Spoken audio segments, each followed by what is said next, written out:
This is exactly what we need for today's video.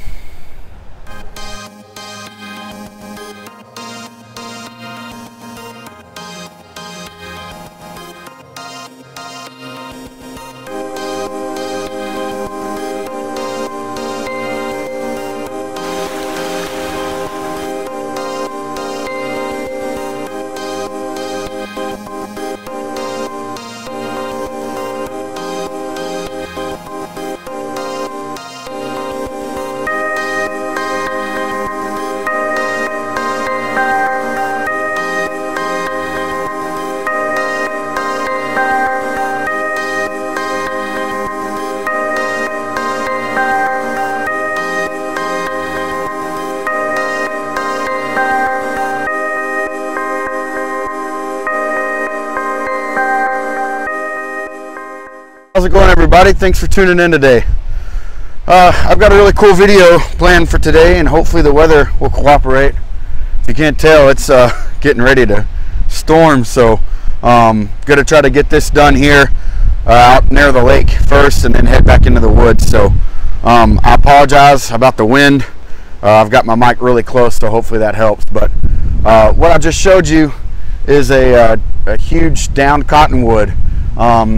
The opening clip of the trunk, it looks like it just rotted out or something got to it, but they cut it down, and it's my benefit because there's tons of tinder and punk wood on it now. So, and that's exactly what we need for today's video. I'm going to gather some real quick, and then I will get back into the woods and go over why we're collecting this. All right, so we made it back here into the woods. It's a little bit calmer. I've got a little tarp camp set up to help block the wind, but I wanted to step out and kind of get out in the light so you could see it. But what I wanted to share with you today is the new Flint and Steel Kit from Dragon Fire Tinder Box. I was approached by Daryl quite a while back when he first started turning the wheels in his head about this kit, and he asked me if I wanted to be a part of it, just because he knew that I had access to something that he wanted to put into this kit. And what I contributed to this was I gave Daryl all of the chert that's in every one of these kits. So if you get one of these, the piece of Texas chert that you find in there was something that I went and collected.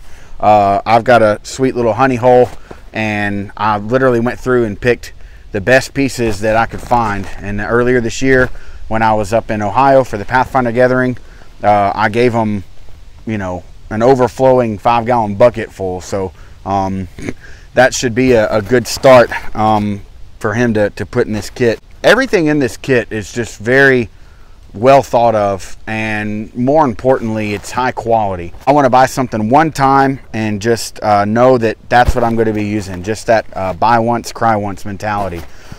So I'll give you a close-up on the outside of the pouch and kind of go over the features of it, and also go into more detail as to who all contributed to this and what makes it a great piece of kit. All right, so just looking at the pouch from the outside, you've got the Dragon Fire Tinder Box patch sewn on to the front. And this pouch is made by TheHiddenWoodsmen, Mr. Malcolm Coder. And if you don't own any of his stuff, or if you've never used any of his stuff, you know that it's really good stuff. It's not going to break, it's not going to tear. He makes all of it by hand. I like that it's a round bottom pouch, and he sewed a belt loop on the back so you can actually wear this on your belt. And then it's got made in the USA buckles, and it's just a roll top. So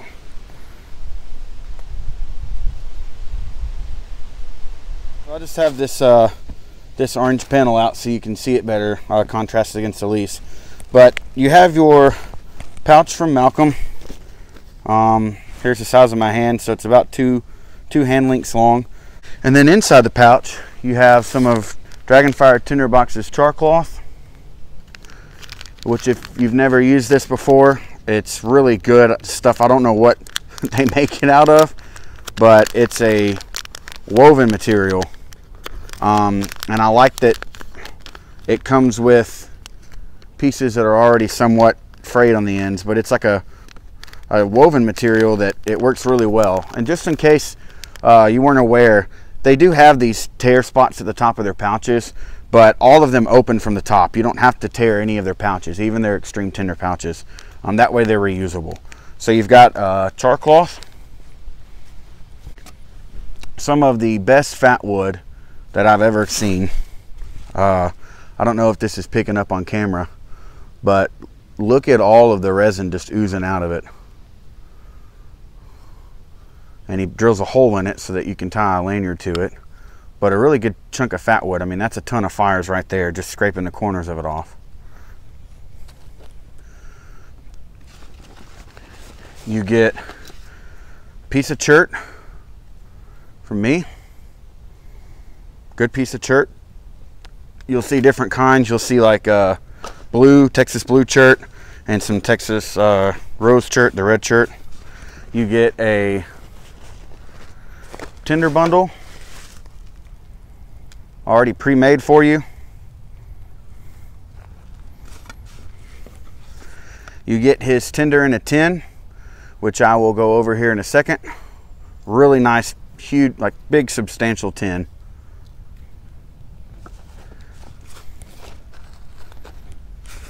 And last but not least, the awesome striker. Now this striker is made by Emberlit, and let me tell you, it throws sparks like a madman. I love the design. I love that it's got a lanyard hole, and it's just a full-size striker. You also get a piece of horsehoof fungus and a piece of chaga. So that's all of the components of the kit that all go into this really nice pouch. So when you open the tin, you'll see that you've just got tons of different materials in here to start a fire. You've got some fine materials, you've got some birch bark, some different, looks like some grasses. You can definitely smell there's fat wood shavings in here. You can see those down in there. And it's just a lot of stuff that's going to help you get a fire started immediately. I've used this tin before, and from the previous tins that I've had, it looks like this one's more catered for Flint and Steel, because his other tins that he has normally have a big disc of birch bark on top and a couple of pieces of hardwood, and this looks like it's more or less just stuff that's going to go up really quick. So that's really good, because you've got multiple ways now to start your fire based on what he's provided you with. You've got the pre-made bird's nest that you could literally just put your char cloth in and it'll get going immediately. You've got your stick of fat wood. You've got your horsehoof fungus that you can scrape and use as a coal extender. So he's really thought this out, you know. And don't get it twisted. All I did was give the man rocks. So he's the brains behind this, and every little piece that you see has been really thought out and really put a lot of thinking behind it, in the sense that how can I give this person the most chances to make fire and be successful at it. Even if you're looking at getting a new kit and putting your own stuff with it, this is also a good option for that. Let's say you've already got a certain fire kit that you enjoy, but you were wanting a specific pouch, and you're wanting different kind of material to play with, or you're wanting a bigger and better striker, or maybe you're just wanting 2 or 3 pieces out of this kit, but you've got your own stuff. And in my case, that's where I'm at right now. And I would add a couple of things to this from my own personal kit, and it'd be ready to rock. First, I'm gonna get a gallon Ziploc bag, and even though this Cordura that the pouch is made out of is very water resistant, I still would want to have something that's a good water barrier that I could put stuff in, and I know for sure it's gonna be as dry as possible. So putting this inside something that's already water resistant would assure me of that. And now me thinking, getting the most use out of this kit, I would also go ahead and dump all this tinder from this tin inside this bag and empty this tin out for me. Now the reason why I would do that is because now I've got a couple of things. We can go and put this bird's nest in here too. I really apologize about the wind. It's pretty bad today, but I'm underneath my tarp right now. So now the reason why I would go ahead and empty this tin out is because now I've got yet another way to keep this fire kit going. I can now make char cloth. So if I happen to run out of that, which there's a good amount in that little pouch, but if I happen to run out of the char cloth that they provide you with, I now can recreate my own in this big tin. I like that it's a screw top because I can just leave it loosely screwed on and not have to worry about poking a hole in it, and the smoke can escape that way. The other thing that I would do is I would add a big lighter, just for a guaranteed for sure fire way to turn this from just being a Flint and Steel kit to now it being a full-blown fire kit. I would add my magnifying lens. I made this little pouch for.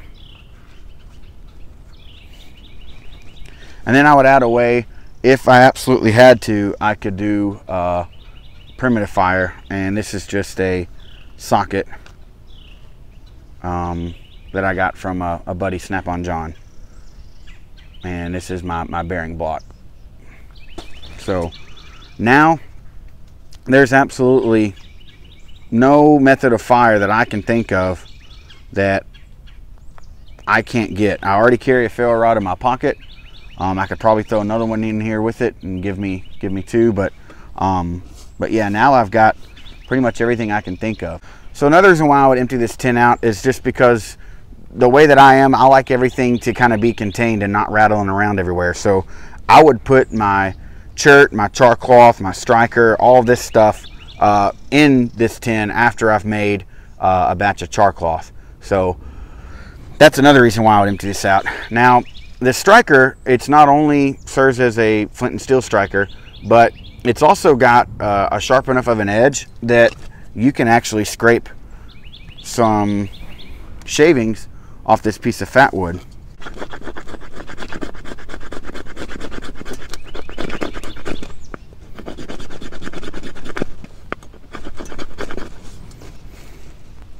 See?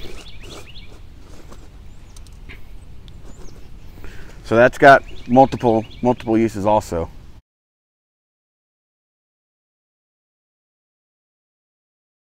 So now that I got the stove preloaded, we're going to cook us up some beef stew that my wife made.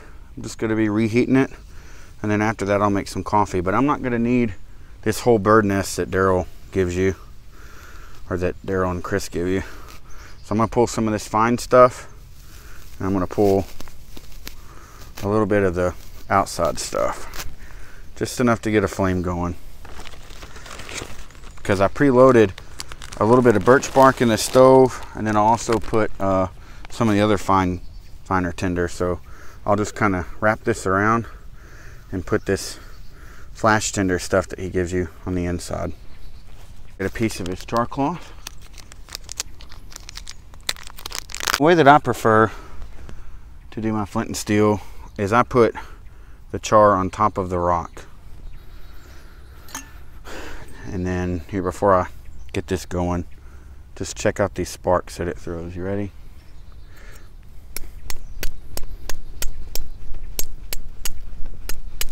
That's insane. See if we can get this with one strike. Got it.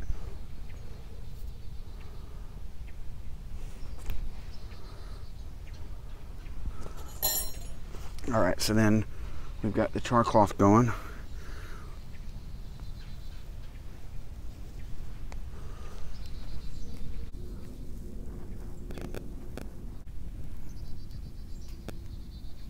I'll let that catch.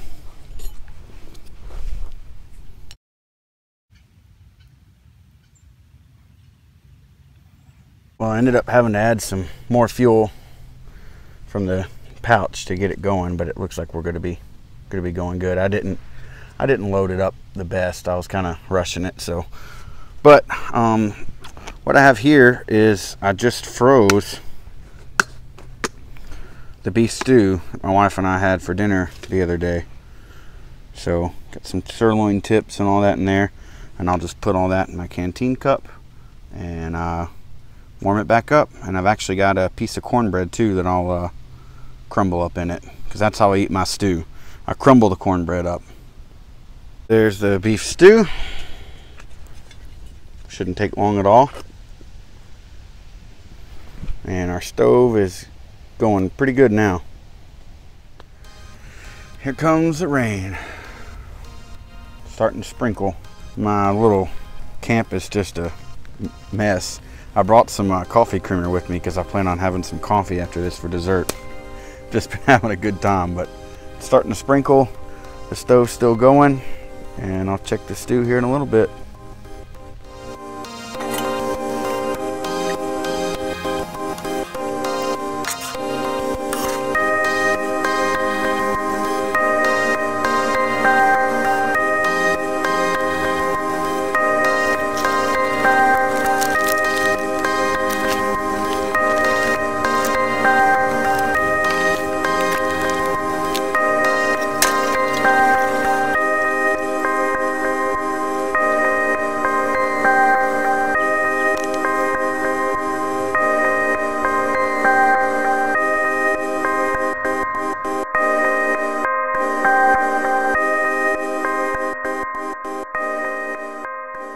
Well, I'm starting to get packed up. I'm going to try to head out before this storm hits.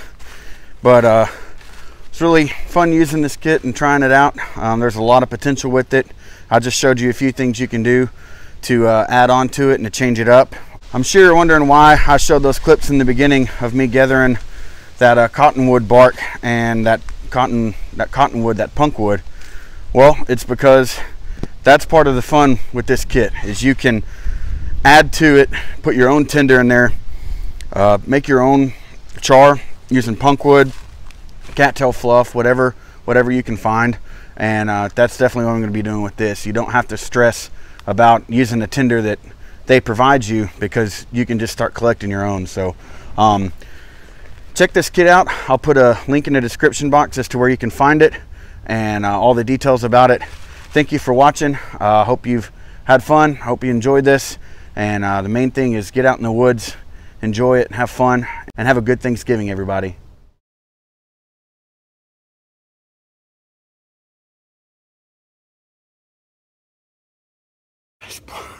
It just poured down rain on me.